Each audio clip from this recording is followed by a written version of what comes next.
نأمر بالمعروف ولا ننهى عن فعل الشر ولنتركها. فتوای وکیل مذهب احناف شیخ الاسلام علامه ظفر احمدی عثمانی رحمت الله علیه. سوال: وارثان میت مردمی که به قصد دفن کردن می آیند آنها را در قبرستان دعوت می کنند که فلان روز به خانه ما آمده طعام تناول کنید. پس آیا این دعوت و قبول کردن آن و چنین رواج را به خود لازم گرفتن جایز است یا نه؟ جواب: چنین دعوت و قبول کردن آن هر دو ممنوع است، ناجایز است، بلکه ترک کردن آن واجب است. مکروه و بدعت زشت بودن این دعوت را علامه ابن عابدین شامی حنفی رحمت الله علیه از فتح القدیر، فتاوای بزازیه و معراج الدرایه نقل کرده است و خود نیز در رابطه با چنین دعوت رواج یافته فرموده است که در حرام بودن آن شکی نیست. علمان چهار مذهب بر ناجایز بودن چنین دعوت اتفاق نظر دارند.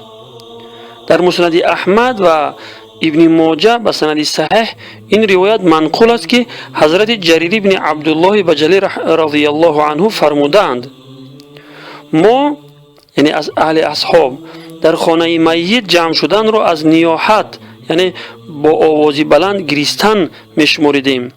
یعنی چطوری که نوحه کردن بر میت حرام است، همچنین در خانه میت جمع شدن را از نیاحت شمار کرده آن را حرام می‌دانستیم. پس در برابر این حدیث کدام مسلمان جرأت کرده میتواند که این گونه رسم‌های غیر دینی را بدعت حسنه گفته قابل اجر و ثواب قرار دهد؟ سوال: در منطقه ما وارثان بعد از دفن میت در بعض جایها تاریخ مقرر کرده و در بعض جایها به مقرر کردن تاریخ دعوت و ضیافت کرده مردم را طعام می‌دهند. در این دعوت مردم بای و کمبغل حاضر می‌شوند. پس آیا این از روی شریعت جایز و باعث اجر و ثواب است یا مکروه و بدعت است؟ سبب ناجایز بودن آن چیست؟ اگر جواب با حواله کتاب‌های فقه حنفی شود البته تسلیم می‌شویم. جواب: در فقه حنفی دعوت و ضیافت کردن اهل میت در روزهای مخصوص مثل روز اولی وفات که آن را برای نماز جنازه گزاران تهیه کرده می شود و روز سوم یعنی سبگاهی، هفتم، چهلم، سال و غیره، همه این رسم‌های رواج یافته مکروه تحریمی اند. در فقه شافعی و حنبلی نیز مکروه بودن آن بیان شده است و دلیل آن حدیث حضرت جریر بن عبدالله رضی الله عنه است که در آن این گونه دعوت و ضیافت را در جمله نیاحت داخل کرده شده است. در فقه چهار مذهب از این حدیث استدلال کرده چنین دعوت و ضیافت را مکروه تحریمی قرار داده شده است. سوال: بعد از وفات میت چند روز بعد و به کدام طریقه کدام شخصیت ها را طعام دادن لازم است که به سبب آن به میت ثواب رسد؟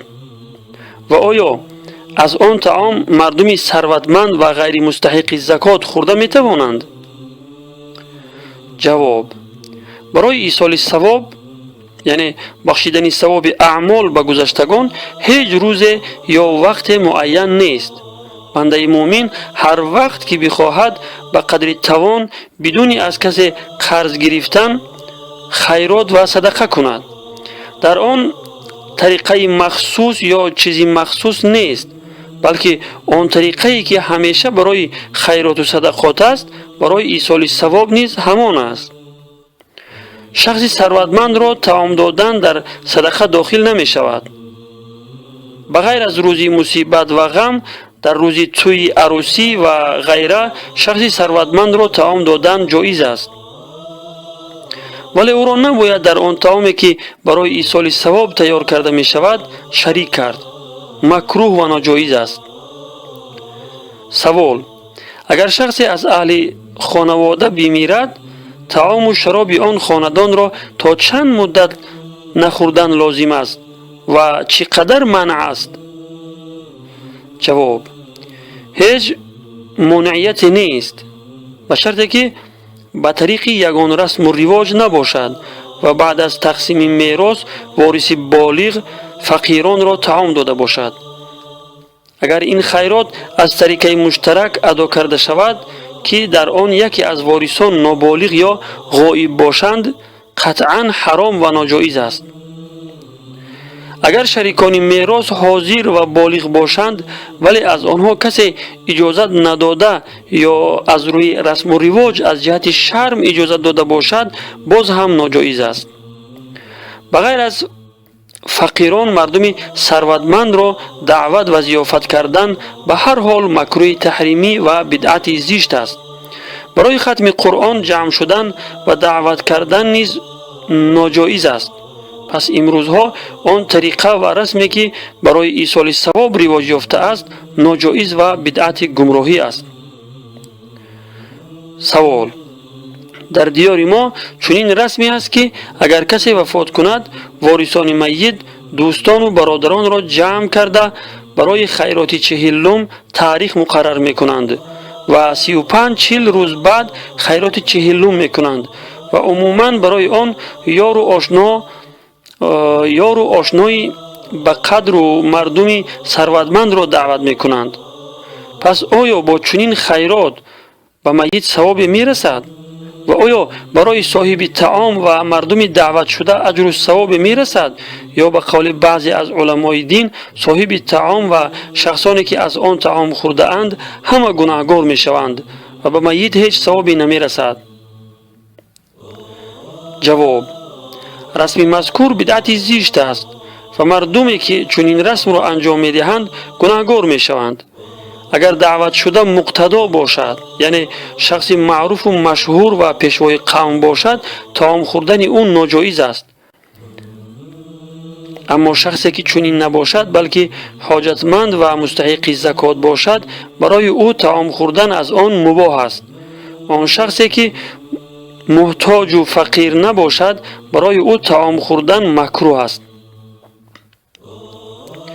در ثواب رسیدن یا نرسیدن تفصیل این است که اگر آن مال حرام باشد اصلا ثوابی ندارد بلکه گناه است، ولی اگر مال حلال باشد لیکن محض برای فخر و نمایش و خودنمایی طعام داده باشد باز هم ثواب به میت نمی رسد.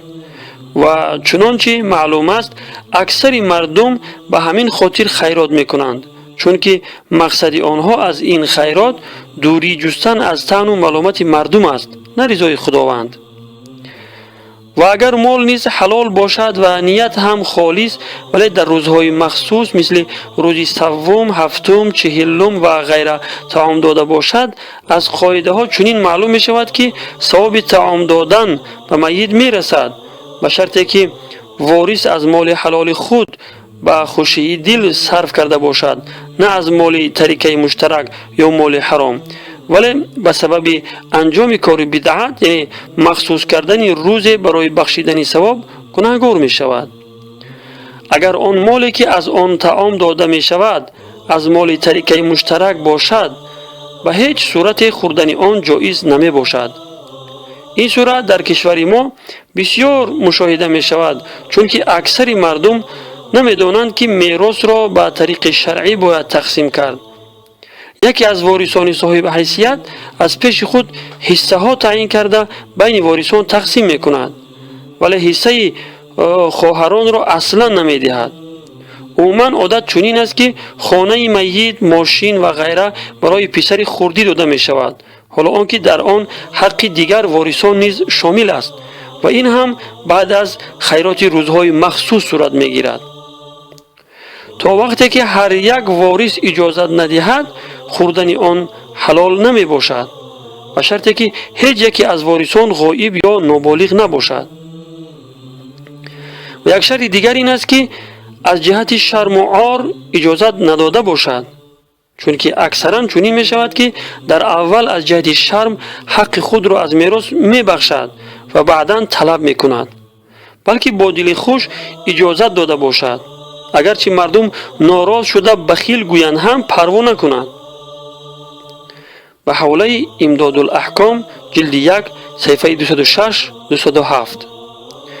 اصل کلام این است که تمام این رسم‌های قبیح را شکمپرست اهل بدعت و مردم جاهل پیدا کردند و امروزها با دلیل‌ها آن را از شریعت و عین سنت ثابت می‌کنند، حال آنکه در شریعت نام و نشانی از آن وجود ندارد.